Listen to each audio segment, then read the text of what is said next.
Today, WSAV is taking a deep dive into the problem of personal debt.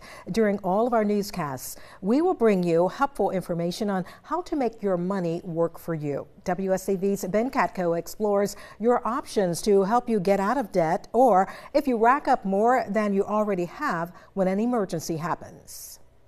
The unexpected doesn't usually come as a pleasant surprise, even more so when it comes to a big bill you didn't see coming. But you absolutely do have options to weather the unforeseen financial shock. We're all going to face an unexpected bill that we just aren't prepared to pay. It's a curveball most Americans never see coming. It's the big medical bill, the job loss, it's the expensive car repair, or the natural disaster. What's surprising to me is that we don't plan for these unexpected things more, because the fact is they are expected. The truth is the bills are going to come due, and maybe you don't have the money to cover them.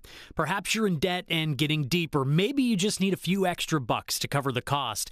Where do you start? The first step to take is to really triage your most essential expenses before you even think about how to pay for this new unexpected expense. So for example, it's most important that you're covering things like your food, your rent or mortgage, and utilities. Kim Palmer is a personal finance expert at NerdWallet. If you do have an emergency savings fund that can help just get you through this difficult time, that's a way to avoid taking on extra debt and paying interest. So that would be the number one choice. Maybe you don't have the savings to turn to.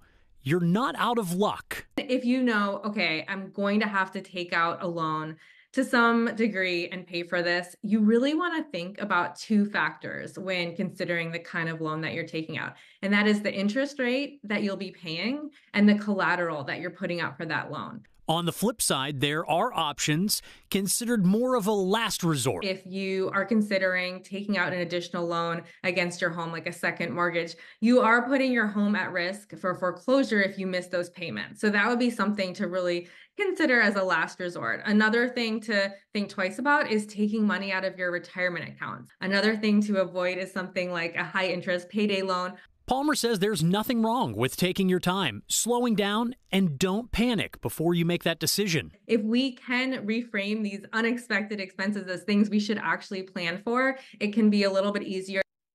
So let's rank and grade your options. If you need to find a way to cover the unexpected, here's a breakdown for you of going both ways. Kim Palmer at NerdWallet told me your best bet to pay for the unexpected, savings, is at the top of that list. If you don't have that, a low interest credit card or a personal loan could also work. Remember to shop around though before committing. You could call these options your A and B options. Now, your not so great options right here. Try to stay away from a payday loan, a second mortgage, or digging into your retirement. You can call those maybe your D and F options. You could use them, but they're not your best bets for sure. If you can, try to build up that emergency savings. That is your best bet. Also, our friends at NerdWallet say look around for resources available in your community to help you out. And there's nothing wrong with trying to work with the hospital to help you pay that unexpected medical bill. I'm Ben Katko, WSAV News 3 on your side.